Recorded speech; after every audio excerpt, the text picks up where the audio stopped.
Just so you know, excessive ketamine causes you to pee too much. We got the world's most powerful man, the president, and the world's wealthiest man, both wearing diapers.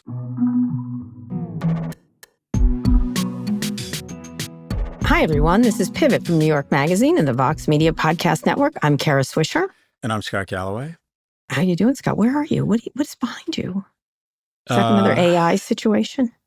Another situation. No, I'm at the fine hotel in South Beach. I was in you're in this Paris over the weekend. I went to the French Open, which was lovely. Mm-hmm. And then I jumped on a plane yesterday and came here. Forgot my computer on the plane. What? Which is part of the course. Your computer on the plane? The third computer I've left on a plane this year.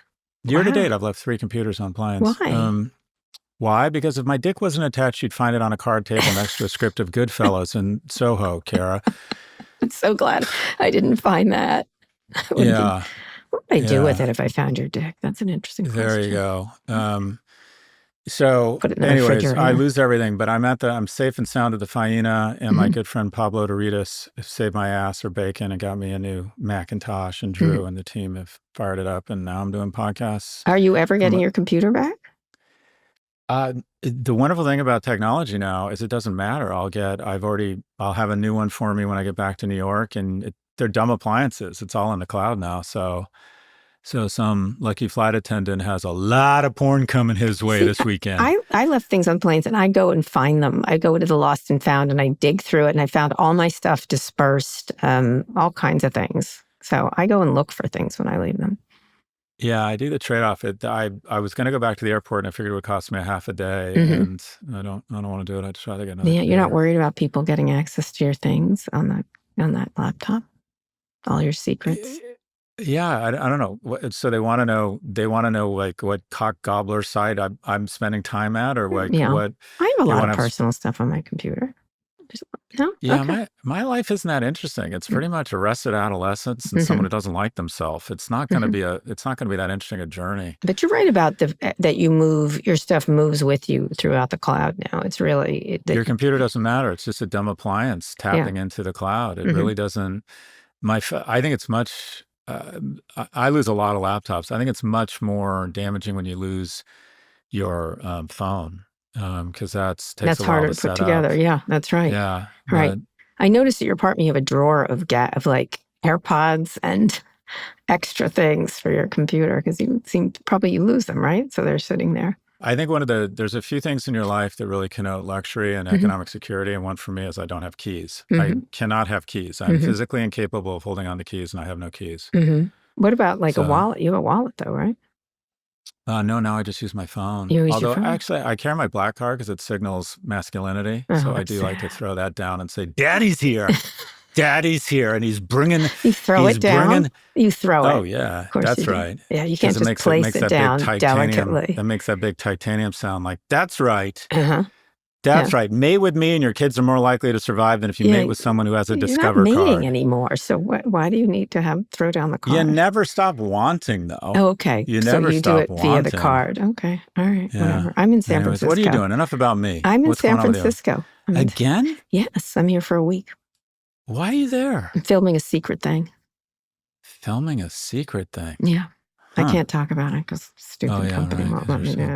Whatever. I'm filming a thing. I'm going to be jumping in the Pacific Ocean. NPR on Cuts to the National Forestry Service DEI Department with special report with Kara Swisher. Yes, that's what I'm doing.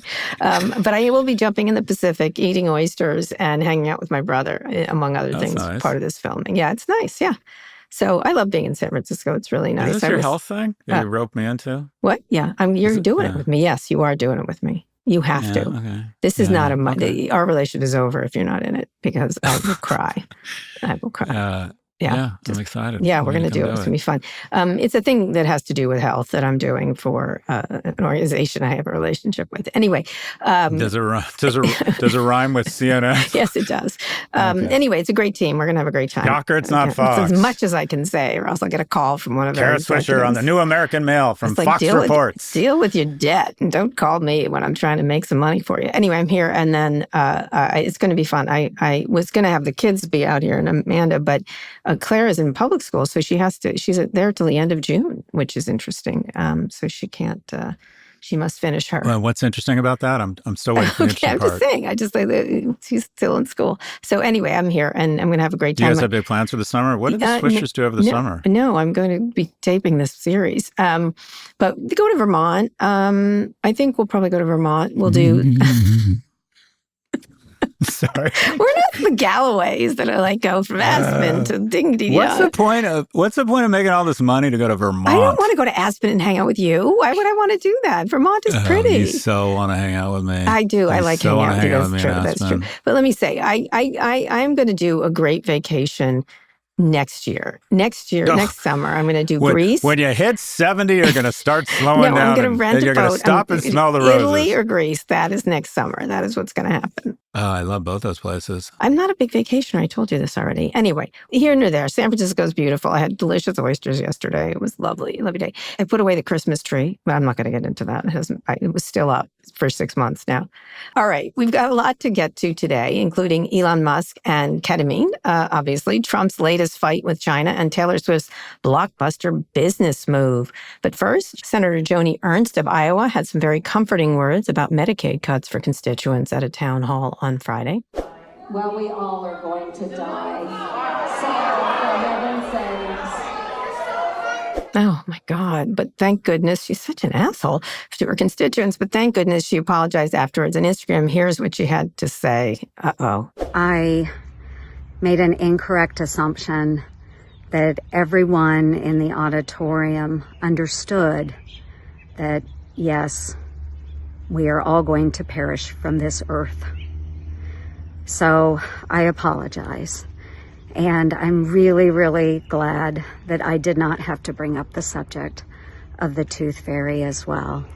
Oh my God. What? She did a non-apology apology. She was making fun of people for being angry at her. She is not, Joni, you're not Trump. Just so you know, you don't do a good job. You sound like an asshole. So it's interesting. They're all trying to cosplay Trump and none of them are good at it. So she was like, you assholes who thought I was mad for saying we're all going to die when people were concerned about Medicaid. I mean, she's not a serious public servant if she can't be like, suck it up and answer a question. And then she trolls them like a 12-year-old boy. It's insane. I think more importantly, do you know what I have in common after my vasectomy with a Christmas tree? I don't know where this is going. Go ahead. Why not? We both have decorative balls. All right, back to Joni. Okay. Like the thing that has become an unfortunate theme in the Republican Party, and I also think across America right now, and I was just talking to Jess about this, is I think social media has such a strong profit incentive in getting people pitted against each other and enraging them, and then at the same time, speedballing that rage by shoving all of the prosperity that everyone else seems to be enjoying, that people are just so upset and so angry, and that they respond to the Republican Party being a little bit cruel and coarse. And I think, unfortunately, across the Republican Party, you're seeing this adoption of a narrative where they conflate leadership with cruelty and coarseness. And I just don't think you ever would have heard a senator say that. I don't. I was shocked. I was sort of like, really? Like, but they're all cosplaying Trump. Is it effective? Like, think of it from a marketing point of view. I could tell you, like, no one thought it was funny. Like, with Trump, it might be funny. Like, you might take it. Do you think it works across and especially, I'm sorry to tell you, Joni, doesn't work for a woman. It doesn't work for a woman to be a dick. Like, that's my feeling, and I hate to be sexist about it, but she seemed like such a stupid little shithead. But what do you think?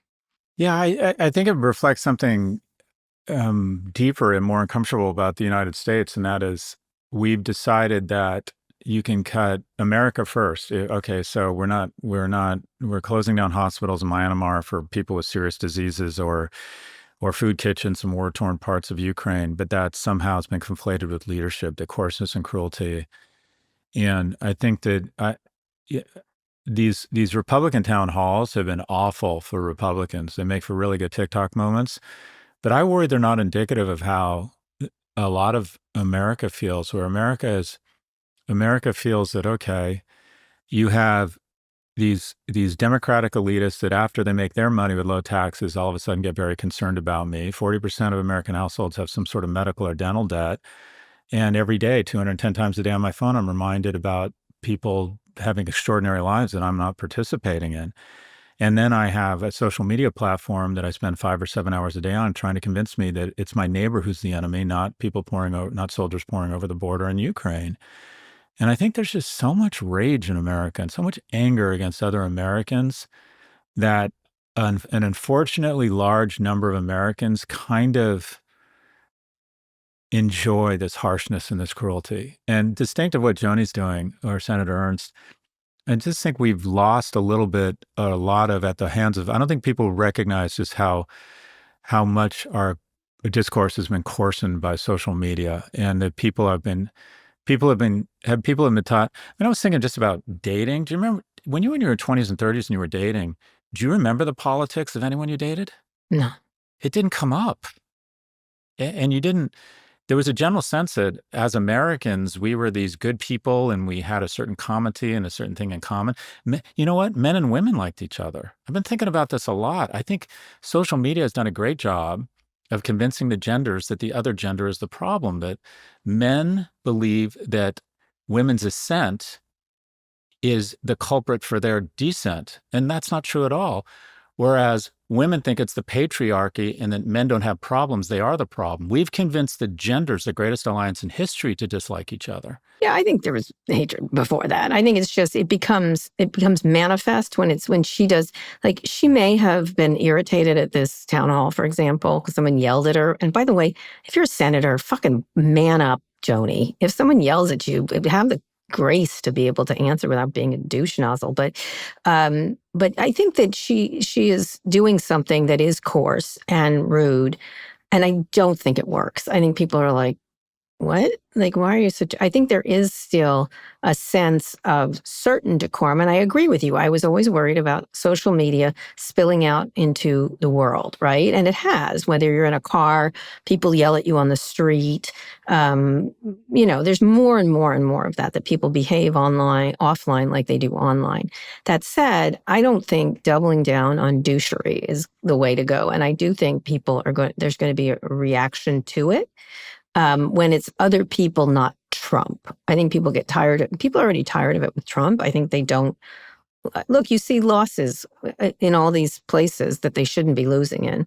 And I do think I think there's a real opening for someone with common decency and calm it the fuck down, everybody. I do. I don't think everyone wants to spend their lives as a 12-year-old asshole. But it has to be decency. I think so. For example, I think the real opportunity that Democrats are missing is to propose an alternative to this tax bill where we seize this enormous white space of the adult in the room, where we say, okay, this is our plan. We're going to we're going to means test Social Security and raise the age limit. We're going to dramatically lower the exemption for the trust exemption. We are going to increase taxes on corporations and the wealthy, and we are going to, across the board, hold Medicaid, Social Security, and military spending flat for the next 15 years and even cut it 2% a year. And within 8 years, we're going to reduce the deficit from $2 trillion a year to $200 billion a year. And what they would do is Fox News and CNN would all line up these bills next to each other and say, okay, one expands the deficit or adds to the deficit $3.75 trillion. This one will reduce the deficit. It'll never pass. It has no hopes, but it would position the Democrats as the adults in the room. This is Rahm Emanuel saying this. Just forget about the for reals. Talk about what you do, whether you're going to make it happen or not.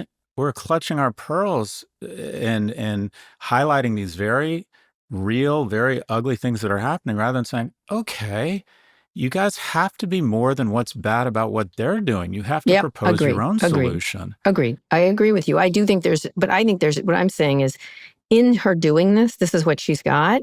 The opening is to not just be the adult in the room, be the good person in the room, right? Like the one who's going to help people. And I do think people get tired of the dunking. They do. They don't like doing it themselves. Most people don't. And they don't like it being done to them. And so I do think there's an opening. The adult in the room is a good way to put it, but a kind adult in the room. And I think there's a huge opening for a Democrat to be like that. Speaking of adults, Texas Governor Greg Abbott has signed a bill requiring app stores to verify users' ages to protect children online. The bill, which will go into effect at the start of next year, makes Texas the second state to pass such legislation following Utah.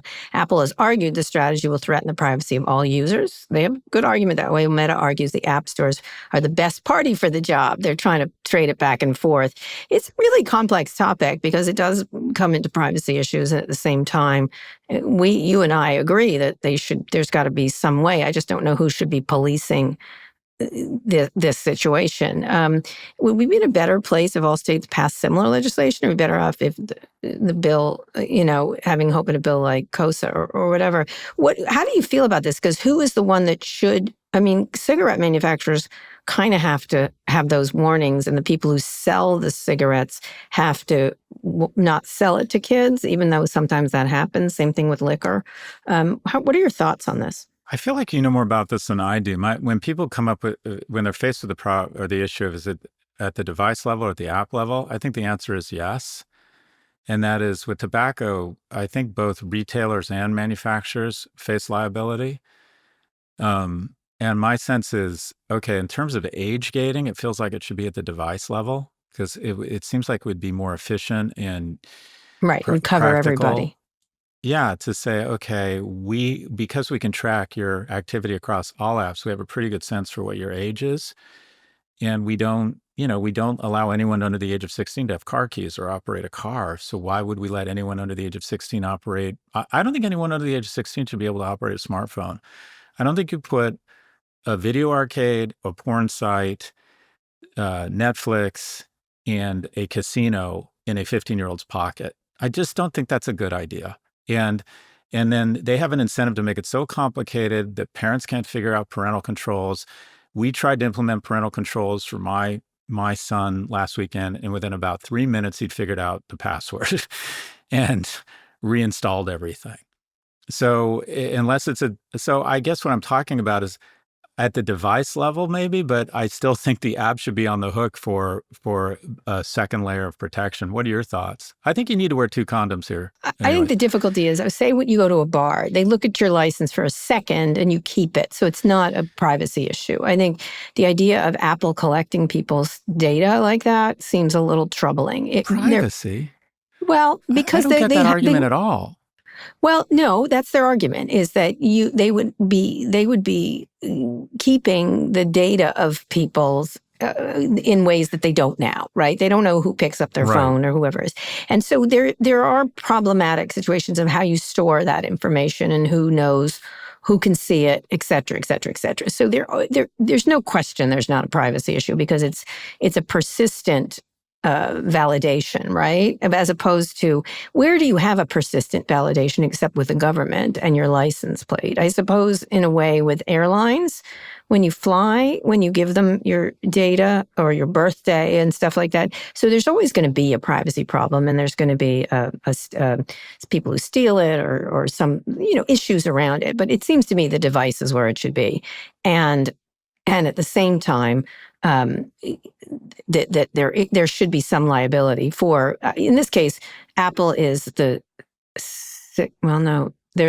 is the retailer, I guess, and Meta is the cigarette manufacturer, right? And so I think both of them should have some culpability. They should be working together rather than fighting over who has to deal with it in some fashion, to make, especially the top 10 biggest apps, for example, should all be working with all the device makers to make not just Apple, but Google and everything else. So probably the device maker. But there's the whole privacy argument I find just so cynical and indefensible, because I have to give up my privacy every time I get on a plane. Not only that, they get to go through my liquids.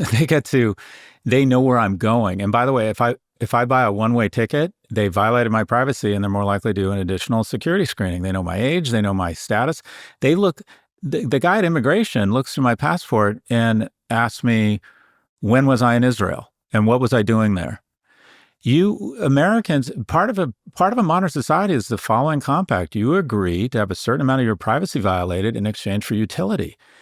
And what they're claiming is that the privacy violation of a 15-year-old knowing their age and identity Think about how ridiculous that is. So instead, we're going to enable this person to give their data and have their data molested by the CCP of who they are, their preferences, their sexual orientation, what they do, what their key relationships are. I mean, the notion that these people give a flying fuck about their privacy is just so, it's just not, it's laughable. Yeah, I agree. I think we should have a national bill like this, and then we should know who's using our phones, and on the road to younger people being restricted from using social media. And I'm sorry, kids, that's what's gotten, I think, because we're old grandpas. Well, but one of the most powerful forces in the universe is biology, specifically the ways we change, mature, evolve, grow, and die. And I don't think we spend enough time talking about what a powerful metric and indicator and arbiter of these rules age is. For example, if you are under the age of 16, you should not have a smartphone. If you are under the age of 21, you should not have alcohol. If you're under the age of 18, you should not be allowed to join the military. If you are over the age of 75, you shouldn't be allowed to run for fucking president. And instead, we've decided that we have this amazing indicator that is 95% of Americans over a certain age are incapable of doing a certain thing. 100% of people under the age of 16 do not make great decisions around drugs. So why would we not leverage this amazing thing called biology as indicated by this other thing called age and time? It's for all of time, it has been a consistent indicator of someone's cognitive ability decline. And yet we decided with technology and with presidential elections, we're just going to ignore biology. You have convinced me. Biology is undefeated. I actually said that this weekend to someone. I'm like, oh my God, I'm quoting Scott Galloway. What is wrong with me? None of us is getting out of here alive, Kara. We're with Texas. Oh God, we're with Texas, but we are. All right. Also, this is something I want. Listen, I'm going to put a challenge to Scott Galloway here. I want you to have a serious take without a single Taylor joke. Taylor Swift has regained ownership of her master recordings after a years-long attempt. Swift's masters were previously owned by private equity firm Shamrock Capital, who purchased them from music manager Scooter Braun in 2020. The rights include Swift's first 6 albums, music videos, concert films, and more. She remade a lot of the songs that were on the masters, Taylor's version, in order to go around them, and they become very popular, actually. I on most of the services, you get Swift's version of her masters, but she didn't own them. She reportedly paid around $360 million in the deal. I would like a serious take. What do you think about this, about her doing this? I think it's capitalism. I think if she wants to own her own catalog, that's her business. I don't think she has any. I mean, she's an adult. I think this is pretty simple. I don't think there's much more to this than it's a marketplace, and she has the rights along with anybody else to buy them. Why is it good to have them? This was what I was sort of interested in. Well, she gets control. So, for example, we wanted, when we were doing the intro song, which we spent 6 months trying to figure out for Pivot, right? It was just too serious. It wasn't right. So we wanted a new one. And I thought, we got to pay the money and it would be worth it. We should get Tracy Chapman's Revolution. We both loved Tracy Chapman. We thought it was a great song. And somebody immediately said, no, Tracy Chapman doesn't license her songs because she's worried that some car company is going to license Fast Car. Toilet paper, yeah. So this is what she gets. She doesn't have a toilet paper company or a suppository using Shake It Off. I mean, so she gets control. Good idea. Anybody who has, and this is really going to go crazy in AI, when all of a sudden, Lincoln starts giving people advice because whoever owns his image and likeness licenses it to AI, or if Warren Buffett doesn't have serious IP protection that his heirs will agree to. His heirs in 3 generations, some kid who's got a cocaine habit and has squandered all of his inheritance says, well, I'm going to start an investment app using Warren Buffett, his likeness and his image. So the advantage to her is that she has other considerations than just purely monetizing every ounce and every dollar out of her songs. Yeah, it's a smart move to own them. It's worth it to her. It's worth it. It's worth it to her. She can control her legacy. Yeah. She can decide how it's used and how it's not, it's not used. Yeah, she's proves herself to be a very good business person. And at the time, it was the standard deal to give away almost all your rights. And so it is really interesting that a lot of artists are, including Ryan Coogler and others, are getting their rights in some fashion. Whatever, the deals are getting very interesting in that regard. And the reasons are very many. In her case, it is to be able to monetize it in the way she wants to monetize it versus some hedge fund, for example. So smart move by Taylor Swift. She owns herself. She's a young woman. She'll be able to benefit from this for many, many decades to come, I suspect. And she wants her legacy to be what she wants it to be. So good for her. Good for her. Good, not making one Taylor Swift joke. Very nice. Okay, Scott, let's go on a quick break. When we come back, Elon leaves Doge with a black eye, a literal one, and a new report on his ketamine use. Scott, we're back. Elon Musk says the New York Times was lying their ass off. I didn't know they had an ass. In a new report about his alleged drug use, he posted on X that he tried the prescription of ketamine a few years ago, and while it helps for getting out of the, quote, dark mental holes, he hasn't taken it since, which is not true because he told Don Lemon he was taking it last year. The article claims Musk used ketamine often and also took ecstasy and psychedelic mushrooms in the last year. The Times is standing by its reporting quite strongly, noting the story was based on interviews, private text documents, and photos. The drug use story dropped just as Elon had his big Oval Office farewell, which was weird, where he sported a black eye he says came from his 5-year-old son. After the send-off, Trump insisted Elon's not really leaving, saying Musk will be back, and since Doge is his baby. Talk a little bit first about the drug use, which I think everybody, it's so clear. What was interesting, the internet was populated with videos of him looking like he was on drugs. Like you can't find a video where he's not doing this weird neck eye thing that he does all the time. Talk a little bit about the drug use and then go to the Oval Office press conference and sort of any takeaways from the whole Doge saga. Just so people are clear, Elon's right-hand man, Steve Davis, also left Doge. Like Elon, he was a special government employee limited. A lot of people are leaving. All the people that came in and took over, Steve Davis's wife is leaving. They're sort of dropping off. We'll get to the NASA head in a second, but talk a little bit about the drugs and sort of the legacy of Doge. Well, sure, but the key piece of data here is that Taylor Swift has 500 songs about dudes leaving her and not one single song about giving a good blowjob. Just connect the dots, Kara. Connect the dots. I've got a sickness, Kara. I couldn't help it. That is so, I couldn't help it. I didn't hear anything you said. I was thinking about my Taylor Swift I know you were joke. waiting. You couldn't hold it in. You can't hold it in. I didn't hear anything you said. All right. Something about Elon Musk. You love talking about Elon Musk. You put up so many posts about diapers. Just so you know, excessive ketamine causes you to pee too much in your pants. Yeah. So go ahead. We got the world's most powerful man, the president, and the world's wealthiest man, both wearing diapers. Yeah. Look, I go to a different place with this. The first thing is, I think that there is a mythology and lazy thinking around drugs and alcohol, and that is between 90 and 94% of people are able to manage their professional, their personal, and their substance lives. That a lot of people do recreational drugs, a lot of people drink a lot of alcohol, and are able to manage all of it really well. As a matter of fact, speaking for a friend, but go ahead. Yeah, go ahead. Yeah, the majority of people can manage it. Mm-hmm. But that 5 or 10%, it can come off the rails. And not only that, you become very susceptible to moving into that decile if you have other stressors in your life. And for me, this isn't a story about drug abuse. So I think the guy is coming off the rails. And I want to be clear here.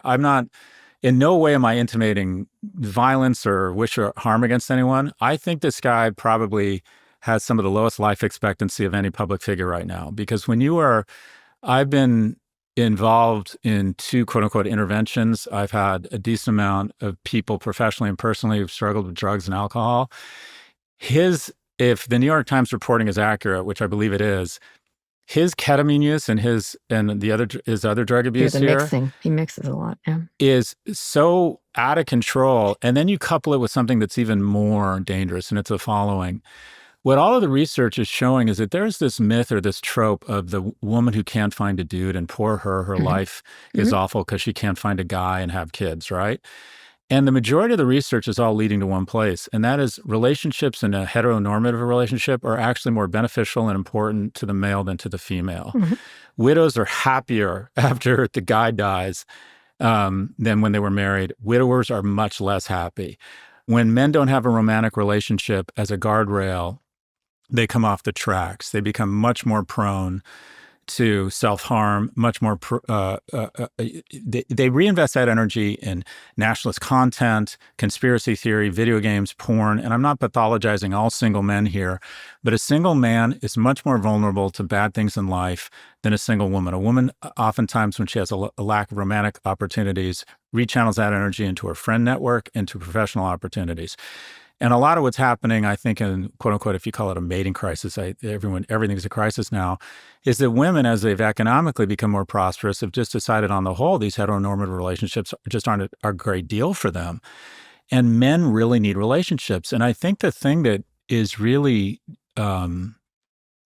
dangerous in the cautionary tale here is that I don't think Elon Musk, in addition, the nitroglycerin here is that not only does he appear to have out-of-control drug use, but he appears to have absolutely no guardrails in terms of a close friend network or a monogamous romantic relationship.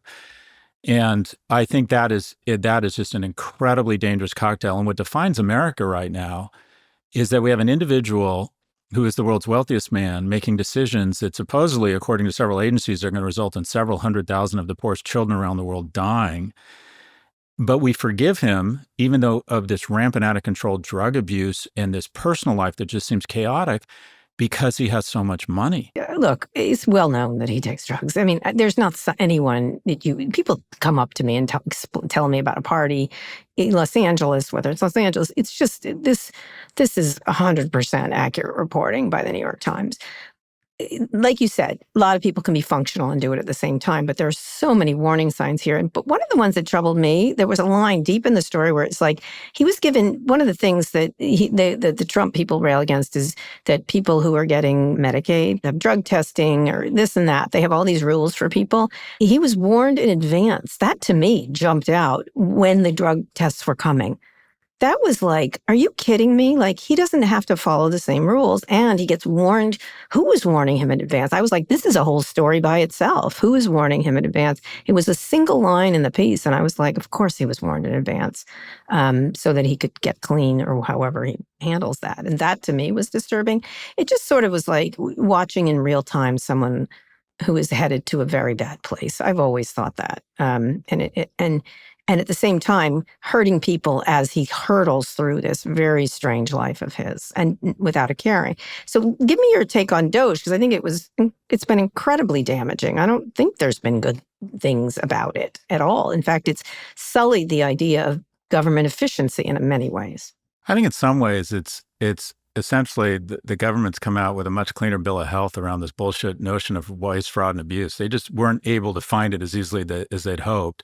Some people are reporting that it's actually the real loss is the effective savings are like $7 to $9 billion, which isn't even the amount of the subsidies. And where I would go is, I mean, I always come back to this statement: look what money's done to us. If you had a sibling, if you had a brother who was exceptionally talented, right, and say he was just very good at business, and say he was worth $400 million, which means he's remarkably successful. But it was clear he was radically addicted to ketamine. At a parent-teachers conference, he was giving Nazi salutes. He was fathering multiple children with multiple women who were all suing him, or many of them were suing him for sole custody of that child because he hadn't seen that child. He had declared war on one of the children publicly. And he was clearly and then he shows up with a black eye. I mean, wouldn't you get anyone who cares about this guy to do an intervention? But here's the thing.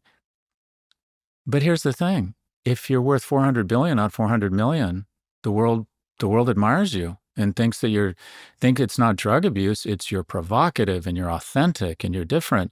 I just come back to the same place. The idolatry of money, that we have decided that money somehow conflates with character and leadership. If he was worth $400 million, no one would put up with this shit. They'd be like, Jesus Christ, this guy is an addict. We're not listening to this guy around. An accounting firm, a mid-level accounting firm, wouldn't let him be a partner in their firm if they saw evidence of this. Yeah, well, money takes care of a lot of things. What's interesting is influence over Trump may be fading. Trump is sort of not a thrill with people with substance abuse problems. He was cruel to his own brother. It may be fading more quickly than expected. The White House has withdrawn the nomination of Elon's billionaire pal, Jared Isaacman, to lead NASA just days before the expected Senate confirmation. Trump announced the decision Saturday night, citing a thorough review of prior associations, as if they didn't know he gave to Democrats. Apparently, Isaacman had donated to both helped Republicans and Democrats, which is totally normal to do. If you're a business person, that's what you do. But according to the New York Times, Trump was aware that Isaac Min had made those donations before nominating them. He's just using it. The pulling back is a setback for Musk because this was his pal. Having Isaac Min, who's flown 2 private missions with SpaceX at the helm of NASA, would likely have been a major asset in securing contracts and missions. What did you think of this? This was really interesting. They're sort of purging all the Musk people, it looks like, in terms of perks. I think if he it may be a pressure to hand over that $100 million check he promised. Maybe, I don't know, maybe he's just flexing his muscles. But it seems like a direct hit at Elon to do this right and that whole Oval Office thing has such a performative quality. The key was this is what I felt sorry for Musk, is Trump handed him a shitty little key to the White House. And I thought, oh my God, that is so awkward and embarrassing. Like, here, thank you for your work. Here's a key in a box, in a cheap box with a shitty key. That to me was like, ouch. But what do you think about the political power here? Well, the president has incredible political instincts. He sees things that other people don't see and goes places no one else would go. And it ends up not only being less damaging than we thought, but we hate to admit it, that even despite what the media's reaction to it, it appears to sometimes resonate with the larger population. And I think he's decided that the half-life of Musk's usefulness to him is over. And he absolutely doesn't want to piss him off. He's got an incredibly powerful platform. He would still, he does not want him spending a lot of money. I mean, the thing about Musk and drug addicts in general is they generally aren't that reliable or consistent. And so I think Trump is a bit afraid of Musk and goes, this guy could turn on me. So I think he's trying to thread this needle of like getting him out of the White House. Supposedly him and the Senate basically almost came to blows, and it was creating real chaos in the West Wing. So he wants to get him out, move him aside, and at the same time stay on good terms with him. It's like, this is essentially what every manager's goal is. What Trump is trying to do is what every good manager's goal is, and that is the following. And this is my approach to firing. And that is, you will constantly, managers, whenever I ask about someone that we're worried about, people will constantly make excuses for them. Oh, we're doing this, we're redefining the job role, and I'm like, and this is going to sound terrible, I'm like, fire them. I've found 9 times out of 10 when someone's not working, the people making excuses and recasting that it's the organization's fault, I'm like, okay, the organization's not changing. And the sooner we can move, the more generous we can be. I think you are rapacious and capitalist when it comes to these decisions, but then you're as generous as possible. You sit them down and you say, listen, it's not working here. We can go into why. But what we're going to do is we're going to let you stay as long as you need to so you don't lose your health insurance. You don't have to worry about money in the short term. We're going to help you find another job. And I think that's the objective here. I think he is trying to... Why do Isaac Min? Why do that the same weekend? It was really interesting. I mean, I guess the vote was coming up, but still. I think something came out. Wasn't there something about his past? I think they basically said, this is not the guy, or there's someone, who knows? There's probably another donor who's given more money or something. Yeah. Who knows? Yeah, but why do that? Why such a public in the place that Elon loves? I mean, I just felt it was a weird... You felt it was a shot across the bow. I It was in front of did. I was like, why bother? Like, because you could still control NASA contracts with him there, right? If they really didn't want Elon to get special favors. But they'd have to watch it, I guess. I don't know. It was interesting. I think he'll probably be going away for a little while now. And maybe getting the help he desperately needs, obviously. All right, Scott, let's go on a quick break. When we come back, Trump goes back to the taco playbook with his latest tariffs.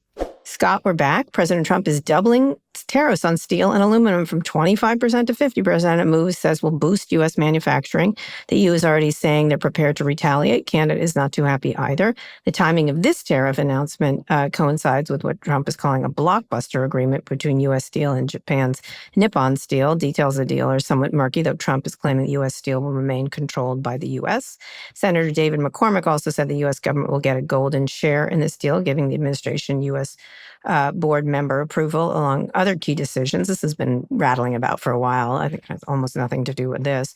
And while Trump has been facing legal roadblocks on his tariffs, Commerce Secretary Howard Lutnick explained on Fox over the weekend that tariffs are here to stay. They've been signaling that to all the reporters just so you know. Tariffs are not going away. He has so many other authorities that even in the weird and unusual circumstance where this was taken away, we just bring on another or another or another. Congress has given this authority to the president, and he's going to use it. So he's talking about the legal pushback on legal stuff, that he couldn't do some tariffs. There's certain ways he can get around it and this and that, but he really is just doubling down on these tariffs. And, it's fine for the U.S.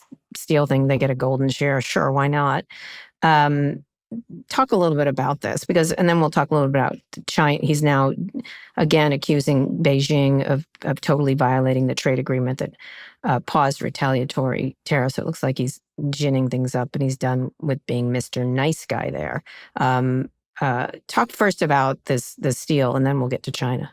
I think a lot of people have heard of sort of the taco trade, but they don't really understand it. Trump always chickens out for people to get that. But what it actually means is the following, is that the stock market will move. So he announces tariffs on Apple products, and Apple goes down 3 to 5%. It takes a little bit of a hit. He announces huge tariffs on China, 135%, and shipping companies that are dependent upon Chinese exports into the Port of Long Beach, they lose 30 or 40% of their value overnight. EU tariffs, EU stock market announcement, EU stock market declines. The incredibly consistent, massively profitable trade has been to assume that this is all bluster and these tariffs will not hold, and the companies that took an initial dive will recover. And it has been one of the most consistent, profitable trades that Trump always chickens out, that his threats are bluster and that he's bluffing, and the companies that take a short-term hit, you go long those companies and you make a shit ton of money. He has announced or reduced tariffs 50 times. And so far as I can tell, we're going to get a reduction in the price of Aston Martin engines from Britain. I mean, there's been absolutely almost no meaningful deal struck here. Now, my belief is it's the following. I used to think that he was an idiot in terms of basic understanding of economics, and was hoping through bluster and by saber rattling to bring different economies to the table, thinking that that was going to benefit Americans. I no longer believe that. I believe he is purposely creating massive volatility such that him and his insiders can make billions of dollars in market manipulation and insider trading. And that in a year, the tariffs are going to look remarkably similar to the way they did before the Trump administration. When Attorney General Bondi is trading and selling Trump media shares the morning he announces these incredible tariffs taking the markets down, it means that all rules and fear around insider trading criminality have gone away. And I think you are seeing that he has basically said, all right, saying to his local cronies, his PE and hedge fund guys who tuck him in at night, I'm thinking about massively increasing steel tariffs tomorrow, which, by the way, took Cleveland Cliffs, Nucor Steel Dynamics up 27, 11, and 5.9%, because essentially local domestic steel manufacturers are going to get to charge unearned prices because there's such massive tariffs on steel coming in. What does that mean? That means the prices of homes and cars are going to go up. Now, if you believe the taco trade, what you would do is you would now go short those companies, believing he's not going to be able to implement those tariffs against steel manufacturers. So I'm now beginning to believe that, given that the courts, or I forget what's called, the IEEPA, is basically saying this is not a wartime. You do not have license to impose these tariffs.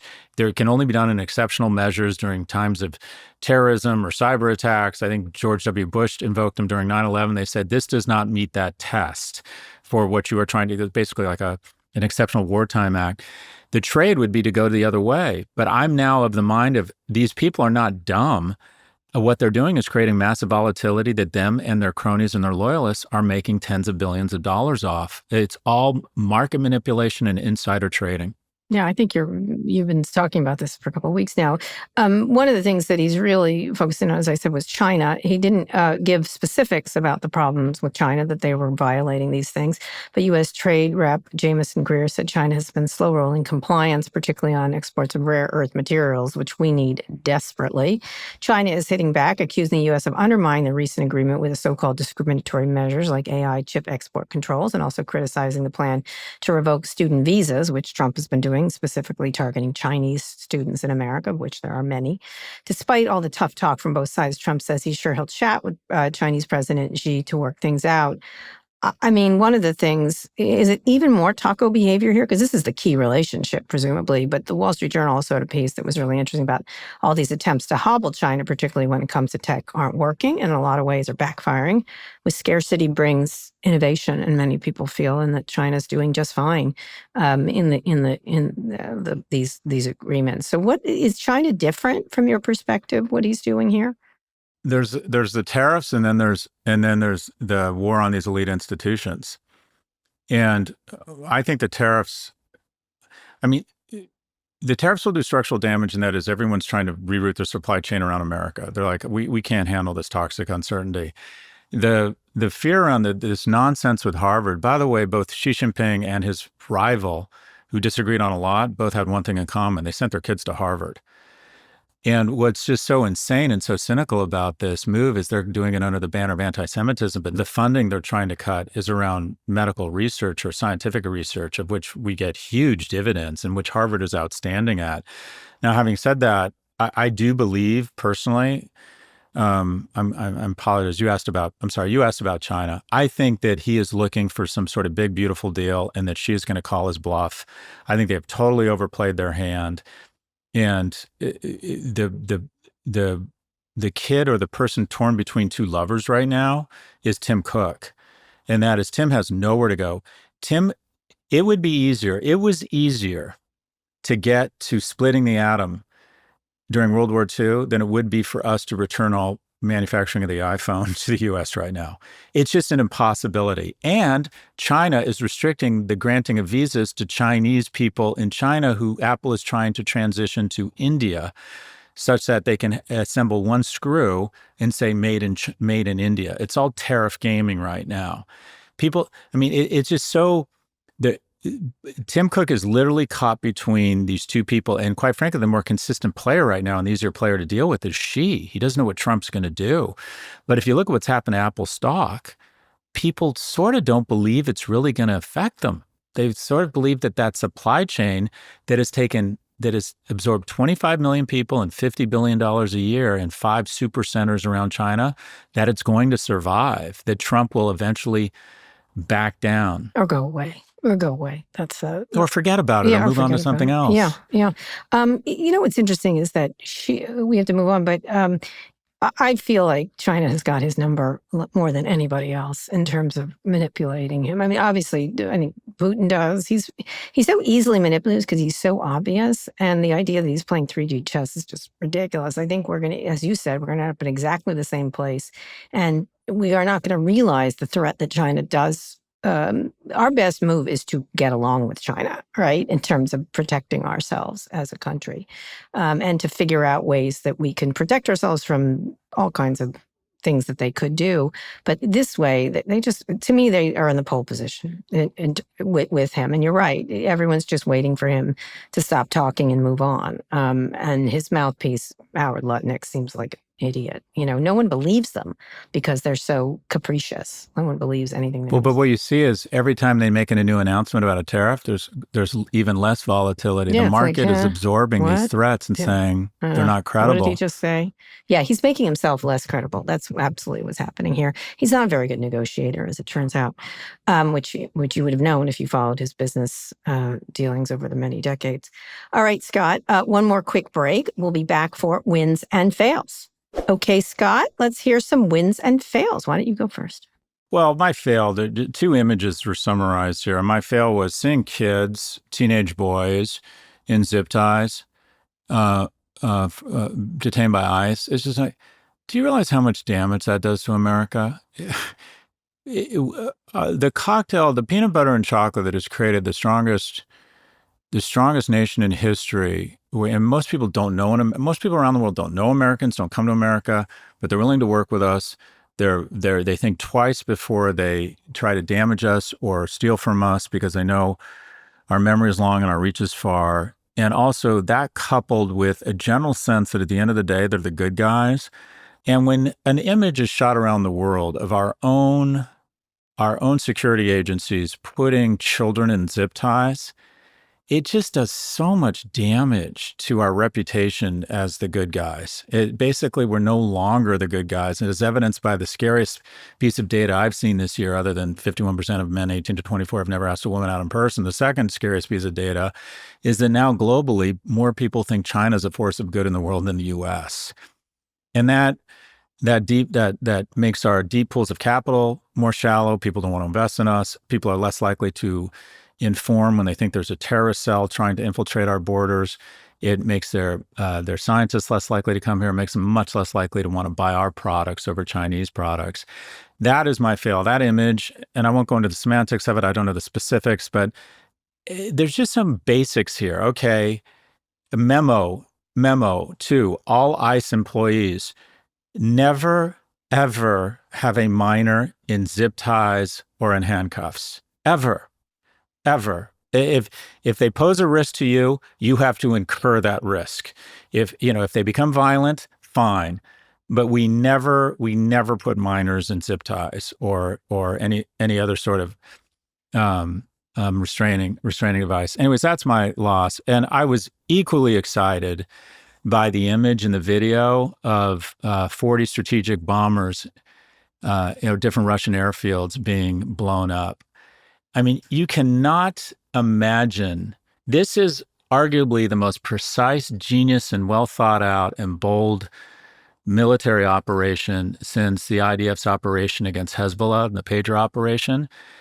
They managed to smuggle in trucks to different areas 1,000 miles inside Russian territory, figure out a way at the exact right moment with soft assets on the ground, i.e. Ukrainian spies on the ground, to geolocate these strategic bombers. And then these trucks, their roofs would collapse or retract, and they would launch these drones. And these drones took out 40 long-term strategic bombers precisely that have been bombing Ukrainian cities. And by the time they knew what was going on, the agents and the launch vehicles and the trucks had returned to safety or been abandoned. This was 18 months in the planning.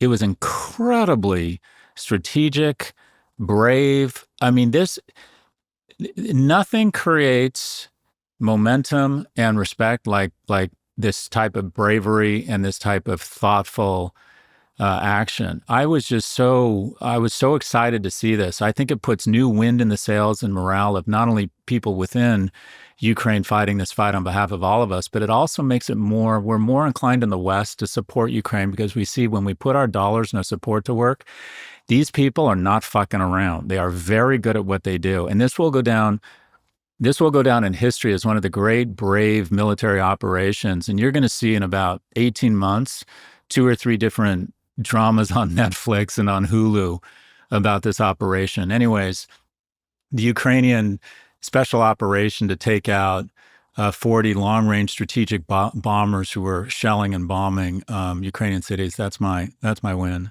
I got to say, a remarkable country. The minute this is over, that is going to be the most important technological country, I think. We talk about certain countries like Israel and others. It already was, but going forward, once they get out of this mess, the rebuilding of Ukraine should be really interesting, especially for technology. I think it's going to be one of those great countries. And rebound in 10 years will be sort of like, what? Like that kind of thing. I just feel like Ukraine is so impressive in terms of pushing people out of their country, trying to, as difficult as it is.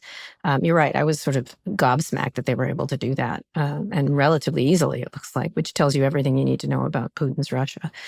That's a good one. My fail continues to be, is this idea that the damage Elon Musk has caused through Doge and the damage of the coarsening is really has to stop. I think it's really the fact that everyone was sitting around acting like this guy was great at the Oval Office when he clearly is in distress. And I have no sympathy for Elon Musk, but it's sad to look at. It's sad to watch someone of so much possibility become such a small-minded, angry victim. All the interviews were depressing. Every single interview was depressing. The people wrote a lot about, money doesn't buy happiness, and that seems to be the case here. But the fact that we excuse it and just don't call it out and say, listen, and to be attacked. The New York Times, I thought, did a great job in that story, and has kept at it. Now, that's a hard story to say yes to, I suspect, because he could easily, sue them or whatever else with a lot of nonsense. But it just makes you feel like you know where this is all going, and it's sad that nobody will intervene or can intervene really in that regard. For Win, there's a new musical here in San Francisco. I'm hoping to see it this week, called Co-Founders. That's described as Hamilton meets Silicon Valley, and Reid Hoffman is the backer. And the show, I've been listening to the soundtrack. It's pretty good. The show has a song that feels particularly appropriate. It's called Pivot, and it's not about us, Scott. Let's listen to a short bit of it. YouTube was a dating site with video. Twitter was a podcast called Audio. Flickr was an early MMO. Never ending game way before the photos. The pivot ain't folklore. So when you're thinking you can't score, just make your way to the dance floor. You'll get a second chance, but you might have to dance for it. You pivot, turn your feet 90 degrees, get down and get up, so bend those knees. All right. We've been pivoting isn't that good? It's pretty good. Yeah, it was good. Yeah. I think that should be our new So that's what theme. Reid's been up to. That's the reason he's trying not to get attacked by Trump and Musk and doing that. I love that Reid Hoffman. He's always, I was like, I wrote him, I'm like, what? It was like, good for you. Good for you, Reid Hoffman, doing that. I kind of liked it. It's here in San Francisco until July, so you should go see it. I'm excited to see it. I love the theater. It makes me happy whenever I go. Anyway, we want to hear from you. Send us your questions about business, tech, or whatever's on your mind. Go to nymag.com/pivot to submit a question for the show or call 855-51-PIVOT. And elsewhere in the Kara and Scott universe, this week on with Kara Swisher, I talked to editor-in-chief of The Atlantic, Jeff Goldberg, Mr. Signalgate. Let's listen to a clip. Deeply corrupt governments and societies don't work very well. And sometimes they bring themselves to a crisis point, at which point the people say enough and something good happens out of that. So, I mean, I think that's ultimately where we're heading. Unless the American people, who are supplied with cheap calories, abundant video entertainment, and actual drugs, just have given up on the idea of standing up for traditional American principles. I mean, we have to consider that. As long as you feed people enough food and give them enough diversion, I mean, it sounds very Roman because it is. Right. Bread and circuses. Yeah, bread and circuses. Maybe it won't. He's really terrific. What a thoughtful person leading a very important publication right now. He's made it important through his leadership. Okay, that's the show. Thanks for listening to Pivot, and make sure you like and subscribe to our YouTube channel. We'll be back on Friday. Scott, read us out. Today's show was produced by Lara Naaman, Zoë Marcus, Taylor Griffin, and Kevin Oliver. Ernie Intertot engineered this episode. Thanks also to Drew Burrows, Mia Severo, and Dan Shalon. Nishak Kurwa is Vox Media's executive producer of podcasts. Make sure to follow Pivot on your favorite podcast platform. Thanks for listening to Pivot from New York Magazine and Vox Media. You can subscribe to the magazine at nymag.com/pod. We'll be back later this week for another breakdown of all things tech and business. Kara, have a great rest of the week.